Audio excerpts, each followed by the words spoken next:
చనిపోయిన కోళ్లకు శాస్త్రీయ పద్ధతిలో గంగనం చేస్తున్నామని ప్రజలు వదంతులను నమ్మి ఆందోళన చెందవలసిన అవసరం లేదని జిల్లా కలెక్టర్ చదలవాడ నాగరాణి తెలిపారు. ఈ సందర్భంగా ఆమె మాట్లాడుతూ వేల్పూరు గ్రామం నందు కోళ్లు మరణిస్తున్నాయి అని తెలిసిన వెంటనే గ్రామ పశుసంవర్ధక శాఖ ద్వారా చనిపోయిన కోళ్ల నుంచి సేకరించిన నమూనాలను భోపాల్లోని national institute of high security animal disease lab నందు పరీక్షలు చేయించడం జరిగిందని, వారు పరిశీలించి ఏవియన్ ఇన్ఫ్లుయెంజా వ్యాధి సోకినట్లు నిర్ధారించడం జరిగిందన్నారు.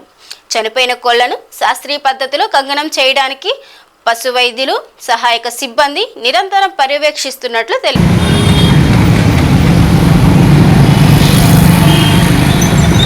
పశ్చిమ గోదావరి జిల్లా వేల్పూర్లో ఉన్న ఒక పౌల్ట్రీ ఫామ్లో ఉన్న బర్డ్స్ చనిపోవడం గమనించి వాటి శాంపిల్స్ సేకరించి మనం టెస్ట్ పంపించిన పిదట ఇక్కడ కొన్ని బర్డ్స్కి ఆ ఫామ్లో ఉన్న బర్డ్స్కి బర్డ్ ఫ్లూ వచ్చిందని చెప్పి నిర్ధారణ అవ్వడం జరిగింది.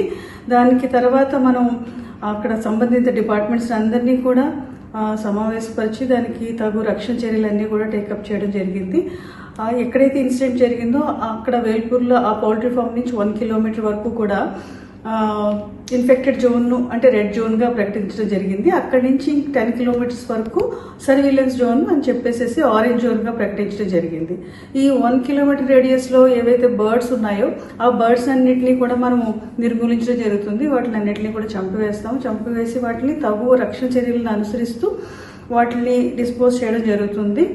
అవి ఎట్టి పరిస్థితుల్లోనూ బయటికి వెళ్ళవు. వాటిని కూడా చాలా కంప్లీట్ గార్డెడ్ పరిస్థితుల్లోనే వాటిని భూమిలో పాతివేయడం జరుగుతుంది. తర్వాత ఎక్కడైతే ఈ సర్వేలెన్స్ జోన్ అని చెప్పామో అక్కడంతా కూడా ఎక్కడ ఈ 0 నుంచి 10 కిలోమీటర్స్ వరకు ఎక్కడ కోళ్ళు కానీ ఎగ్స్ కానీ అమ్మడానికి వీలు లేదని చెప్పేసి నిర్ణయించడం జరిగింది. అదేవిధంగా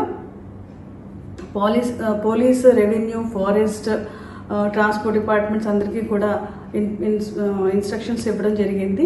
ఒక 6 చెక్ పోస్ట్ కూడా పెట్టి ట్రాన్స్పోర్టేషన్ ఆఫ్ వెహికల్స్ అన్నింటినీ కూడా చాలా జాగ్రత్తగా గమనిస్తున్నాము. ఆ జోన్లోంచి బయటకు వెహికల్స్ పౌల్ట్రీ అది రాకూడదని చెప్పేసి రిస్ట్రిక్షన్స్ కూడా ఉన్నాయి. అయితే ఈ బయట జోన్స్లో ఉన్న పౌల్ట్రీ ఫార్మ్స్లో ఉన్న చికెన్, ఎగ్స్ కన్జ్యూమ్ చేయడానికి ఎటువంటి ఇష్యూ ఉండదు. వాటిని ప్రాపర్గా కుక్ చేసి ఎగ్స్ని కూడా బాయిల్ చేసి తింటే ఎటువంటి సమస్య ఉండదని చెప్పేసి వైద్యాధికారులు చెప్తున్నారు. తర్వాత లోపల ఎక్కడైతే ఈ సర్వీలెన్స్ జోను కానీ ఇన్ఫెక్టెడ్ జోన్లో ఉన్నాయో అక్కడ వెహికల్స్ వెళ్ళినా వచ్చినా కూడా అంటే ఈ సర్వేలెన్స్ టీమ్స్ కానీ ఎవరైనా వెళ్ళి వచ్చినా కూడా దానికి బయోఫెన్సింగ్ మెథడ్స్ అన్నీ కూడా ఫాలో అవ్వడం జరుగుతుంది.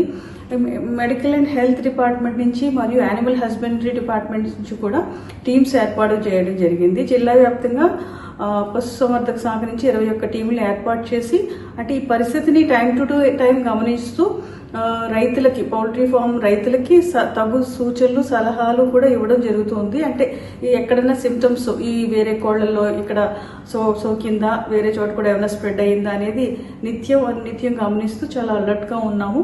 అలాగే అవసరమైన రైతులకు కూడా సూచనలు, సలహాలు కూడా ఇవ్వడం జరుగుతూ ఉంది. అలాగే మెడికల్ టీమ్స్ను కూడా ఫామ్ చేయడం జరిగింది. మెడికల్ అండ్ హెల్త్లో ఎవరైతే ఈ పౌల్ట్రీ ఫామ్స్లో వర్క్ చేసిన వర్కర్స్ కానీ ఇప్పుడు యానిమల్ హస్బెండరీ డిపార్ట్మెంట్ నుంచి క్లోజ్గా సర్వేలెన్స్లోకి వెళ్తారో వాళ్ళకి కానీ ఆ చుట్టుపక్కల ఎవరైతే దగ్గరలో ఉన్నారో వాళ్ళందరికీ కూడా ఈ ఇన్ఫెక్షన్ సోకకుండా మెడిసిన్స్ అన్నీ ఇవ్వడం జరిగింది. అలాగే మనుషుల్లో ఏమన్నా సిమ్టమ్స్ ఏమన్నా ఉన్నాయా ఏంటి అనేది అంతా కూడా నిత్యం గమనిస్తూ ఉన్నాము. దీనికి ఇప్పుడు ప్రస్తుతానికి ఈ విషయం అంతా కూడా అక్కడ పౌల్ట్రీ ఫామ్ వరకే పరిమితమై ఉంది. ఈ విషయాన్ని ప్రజలందరూ కూడా గమనించాలి. దీంట్లో ఆందోళన చెందాల్సిన అవసరం అయితే ఏమీ లేదు. దాన్ని కట్టుదిట్టంగా భద్రమైన ఏర్పాట్లన్నీ కూడా చేయడం జరిగింది. బయటకి వ్యాప్తి చెందకుండాను బయట ఉండే ప్రజలు అందరూ కూడా తగు సూచనలు తీసుకుని చికెన్ కానీ ఎగ్ కానీ కన్స్యూమ్ చేయడానికి ఇష్యూ లేదు.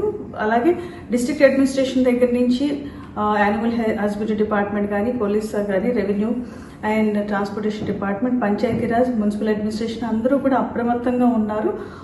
ఇక్కడ ఏదైతే స్టాండర్డ్ ఆపరేటింగ్ ప్రొసీజర్స్ ఫాలో అవ్వాలో అవన్నీ కూడా జాగ్రత్తగా ఫాలో అవుతూ ఉన్నాము.